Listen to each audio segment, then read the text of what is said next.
Shri Venkateswara gold తాకట్టులో ఉన్న మీ బంగారాన్ని విడిపించి కొనబడును.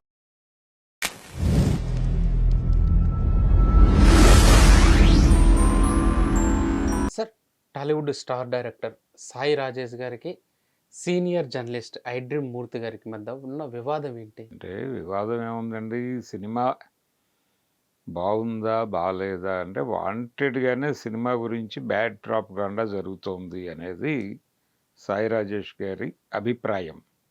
అయితే నిజానికి ఇది కొంచెం ఈ చెన్నై లవ్ స్టోరీ అనే సినిమా వాళ్ళుగా కల్ట్ క్లాసిక్ అని అనౌన్స్ చేసుకున్నారు. అదే పద్ధతిలో ప్రమోట్ చేస్తున్నారు. కల్ట్ క్లాసిక్ అనే మాట విపరీతంగా వాడుతున్నారు. కానీ వాళ్ళ పిల్లలకి వాళ్ళే పేర్లు పెట్టుకుని మెచ్చుకోవడం కాదు కదా జరగాల్సింది. బయట ప్రపంచం మాట్లాడాలి. బయట ప్రపంచం మీరు ప్రొడ్యూస్ చేసినటువంటి ఈ కంటెంట్ చాలా అద్భుతంగా ఉంది అని చెప్పాలి. ఆయన మూర్తి గారు చెప్పింది, ఆయన ట్వీట్ చేశారు అనే దగ్గర మొదలైంది గొడవ. వాంటెడ్గానే సినిమాని కిల్ చేస్తున్నాడు ఆయన అని ఎస్టాబ్లిష్ చేసే ప్రయత్నం జరిగింది. ఈ ప్రయత్నం ఎక్కడ దాకా వెళ్ళిందంటే, ఈ సినిమా గురించి ఎవరైనా నెగిటివ్గా మాట్లాడితే వాళ్ళని ఇంటికి వెళ్ళి కొడతా అన్న లెవెల్లో మాట్లాడించారు వీళ్ళు వేదికల మీద నుంచి. ఆ మాట్లాడింది కూడా ఎవరో కాదు, అంటే ఈ డైరెక్షన్ డిపార్ట్మెంటు, దీనికి సంబంధించిన అసోసియేషన్స్, వాటిలో యాక్టివ్గా ఉండేటువంటి ఒక మహిళ చేత కూడా ఇలాంటి ప్రకటనలు చేయించారు. ఇది ఇబ్బందికరం. ఎందుకంటే సినిమా బాలేదు అంటే ఇంటికి వచ్చి కొరత అనటం అనేది బుల్డోజ్ చేయటమే. సినిమా మీకు నచ్చి ఉండొచ్చు, కానీ ఆ సినిమా రకరకాల వైపుల నుంచి పరిశీలిస్తారు సినిమా చూసే ప్రేక్షకుడికి. అంటే ఉదాహరణకి ఈ సినిమాకి సంబంధించి అనేక సందేహాలు ఉన్నాయి ప్రపంచానికి. ఆ సందేహాలలో ఇది మీరు చెప్పదలుచుకున్న కాన్సెప్ట్ ఏమిటి?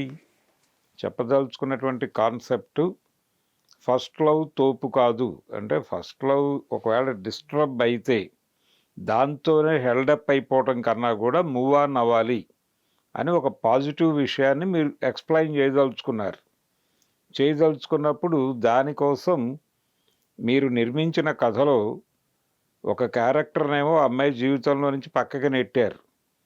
మళ్ళీ వచ్చిన క్యారెక్టర్ అమ్మాయిని మోటివేట్ చేసే ప్రయత్నంలో ఆ క్యారెక్టర్ని పూర్తిగా లేకుండా చేశారు. మళ్ళీ మొదటి ప్రేమ వైపు డ్రైవ్ అయ్యేలాగా కథని డిజైన్ చేశారు. ఇది వాళ్ళు ఏ ఉద్దేశంతో అనుకున్నా కానీ ఒరిజినల్ లక్ష్యానికి కొంచెం భిన్నంగా కనిపించి ఉండొచ్చు.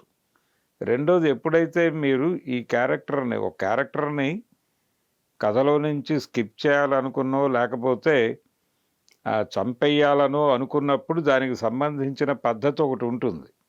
ఆ పద్ధతి కూడా ఆర్గానిక్గా లేదు ఇక్కడ. చాలామంది డైరెక్టర్లు చేసే తప్పే ఇది. ఉదాహరణకు బాలచంద్ర గారి అంతులేని కథలో కూడా సినిమా పెద్ద హిట్ అయింది, కానీ ఆ సినిమాలో వాంటెడ్గా రజనీకాంత్ క్యారెక్టర్ని చంపేశాడు డైరెక్టరు అనే ఫీలింగ్ కలిగింది చాలామందికి ఆ రోజుల్లో. ఆయన ఎక్స్ప్లెయిన్ చేయదలుచుకున్న పద్ధతి అంటే కుటుంబము, బాధ్యతలు ఇవి భుజాన్ని వేసుకున్న వాళ్ళకి ఏదో ఒక హర్డీలు వచ్చి తిరిగి అక్కడే తిరుగుతూ ఉంటారు అని. నిజానికి ఇది ప్యారలల్గా హ్యాండిల్ చేసే కండిషన్ సొసైటీలో ఎందుకు లేదు అనే దిశగా కథని నడిపేసి క్లోజ్ చేసుంటే బాగుండేది అని ఆ రోజుల్లో అభిప్రాయపడ్డ రివ్యూవర్స్ కూడా ఉన్నారు. కానీ ఇప్పుడు మూర్తి గారితో గొడవ ఏంటి? ఆయన రివ్యూ ఇచ్చాడు ఆ సినిమాకి. ఆ రివ్యూలో ఆయన చెప్పింది ఏంటి? ఫస్ట్ హాఫ్ బాగానే ఉంది కానీ సెకండ్ హాఫ్ ఇబ్బంది పెట్టింది అన్న టోన్లో చెప్పాడు ఆయన. తప్పెలా అవుతుంది? చాలామంది అభిప్రాయం అదే, చాలామంది ఫీల్ అయింది కూడా అదే. ఎందుకు చేయాలి? మీరు అనుకున్న కాన్సెప్ట్ వేరు. ఆ అమ్మాయి ఒక తొలి ప్రేమ విఫలమైంది.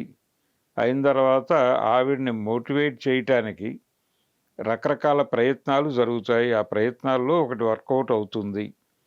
అయిన తర్వాత ఇటువంటి సంఘటన జరిగినప్పుడు ఆ అమ్మాయి పెద్దగా రియాక్ట్ కాకుండా లైఫ్లో మూవ్ ఆన్ కావడానికి ఏం చేయాలి అనే పద్ధతిలోనే డ్రైవ్ ఉండాలి. అలా ఒక పాజిటివ్ సినిమా చాలా బిగ్ స్కేల్‌లో మీరు హిట్ కొట్టుండేవాళ్ళు. ఇప్పుడు అనుకున్న పద్ధతిలో చంపడం అనే ప్రోగ్రామ్ లేకుండా కూడా సినిమాని చాలా గొప్ప లెవెల్‌లో తీసుకెళ్ళొచ్చు.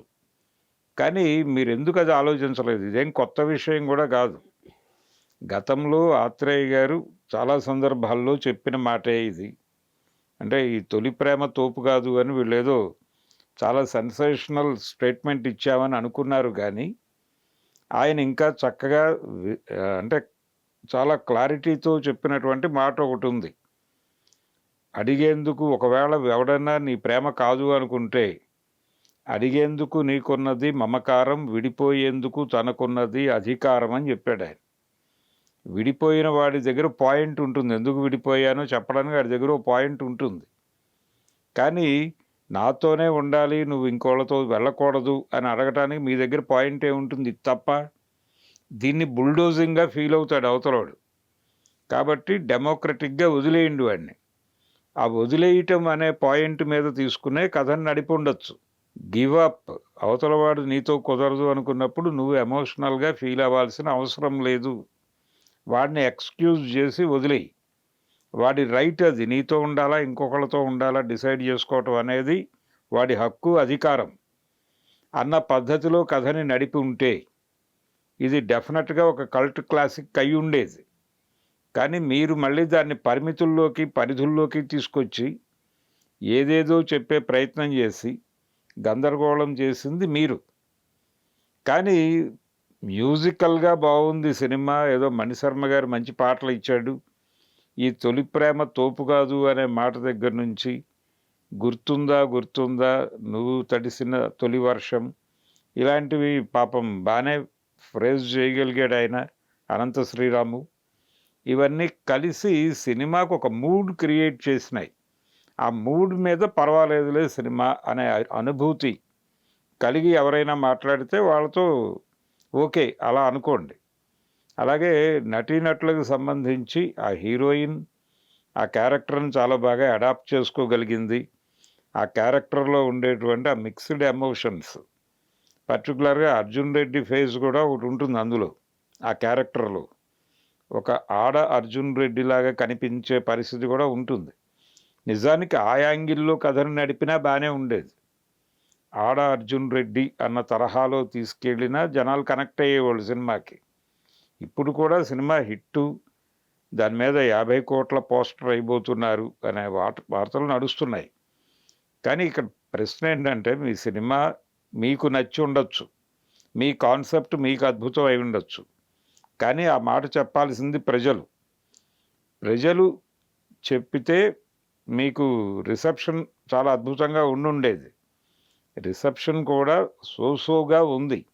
మీ ప్రమోషన్స్ ఆ హడావిడి చూసి ఏదో ఉందట సినిమాలో అని వెళ్తున్నారు జనాలు. కానీ మౌత్ పబ్లిసిటీ అంత గొప్పగా లేదు. అందుకని రిపీట్ ఆడియన్స్ తగలట్లేదు ఆ సినిమాకి. అది ఇబ్బంది పెట్టిన అంశం.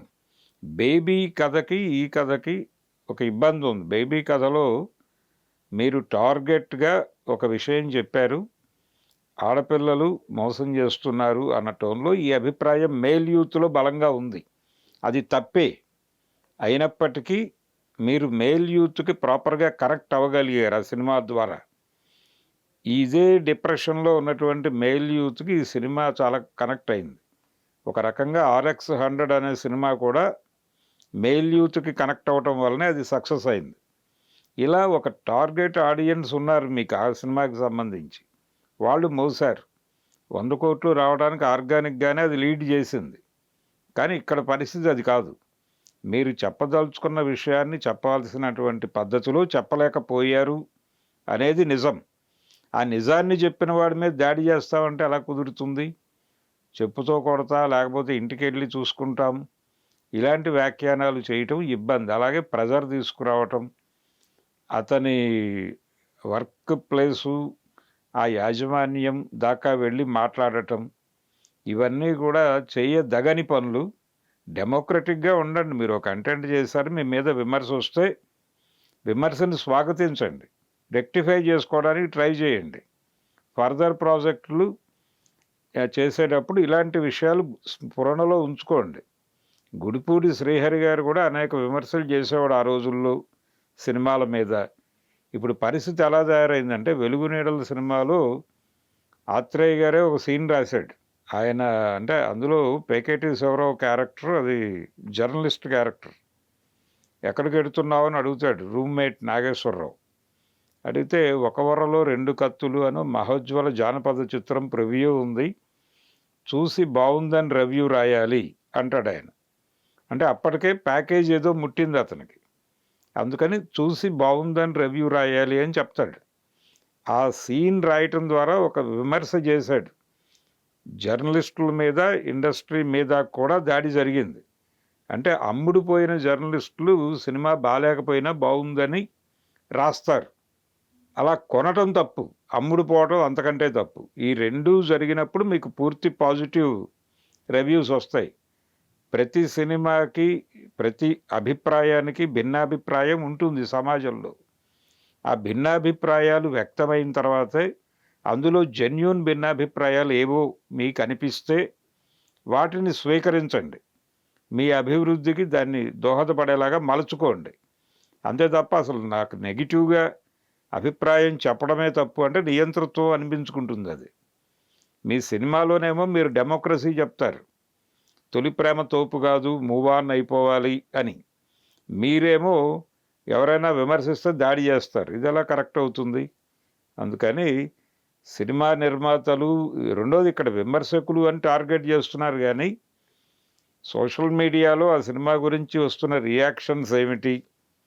ప్రతి ప్రేక్షకుడు ఒక రివ్యూవరే. వారి వారి రెస్పెక్టెడ్ ప్లాట్ఫామ్స్ మీద వాళ్ళ అభిప్రాయాలు రాస్తున్నారు. వాటిని చదివితే ఇంకా హర్ట్ అవుతారు వీళ్ళు. సో జర్నలిస్ట్ మూర్తి గారి మీద ఇలా దాడి చేయటం అనేది సబబు కాదు. ఇది ఇబ్బందికరమైన అంశం. రివ్యూవర్స్ మీద గతంలో ఆయన దాడి చేసేవాడు వంశీ గారు, ప్రొడ్యూసర్ సితారా వంశీ గారు. అది కూడా ఇబ్బందికరమే. ఇది బుల్డోజ్ చేయటం. మేము తీసిన దాన్ని ప్రపంచానికి వేసి రుద్దుతాం అనుకుంటే కుదరదు. మీరు సినిమా బాగుంటే భుజానికి ఎత్తుకుంటారు, లేదంటే ఎవరున్నా అవతల వారేస్తారు. పెద్ద హీరోల సినిమాలు రిజెక్ట్ అయిన సందర్భాలు లేవా? ఆదిపురుషు సినిమా ఎందుకు రిజెక్ట్ అయింది? ఆ మధ్య చిరంజీవి గారు చేసినటువంటి భోళాశంకర్ పరిస్థితి ఏమిటి? ఎవరి సినిమా అయినా కనెక్ట్ అయితే చూస్తారు. వాల్తేరు వేరే చూసిన వాళ్ళు ఈ సినిమా ఎందుకు చూడరు అని గొడవకి వెళ్తే జనాల మీదకి, మీరు కల్ట్ క్లాసిక్కో మరొకటో అనుకుంటే ప్రపంచం అనుకోవాలి కదా. సో ఆ సినిమా కల్ట్ క్లాసిక్ ఏమీ కాదు. అదే విషయాన్ని ఎవరు మాట్లాడినా వాళ్ళు హర్ట్ అవుతున్నారు, గాయపడుతున్నారు, దాడులు చేస్తున్నారు. ఈ పద్ధతి హర్షణీయం అయితే కాదు. దీనికి సంబంధించి సినిమా పరిశ్రమ కూడా కొంచెం సీరియస్గా ఆలోచించి కరెక్షన్ చేసుకోవాల్సిన అవసరం అయితే ఉందని నేను ఫీల్ అవుతున్నాను.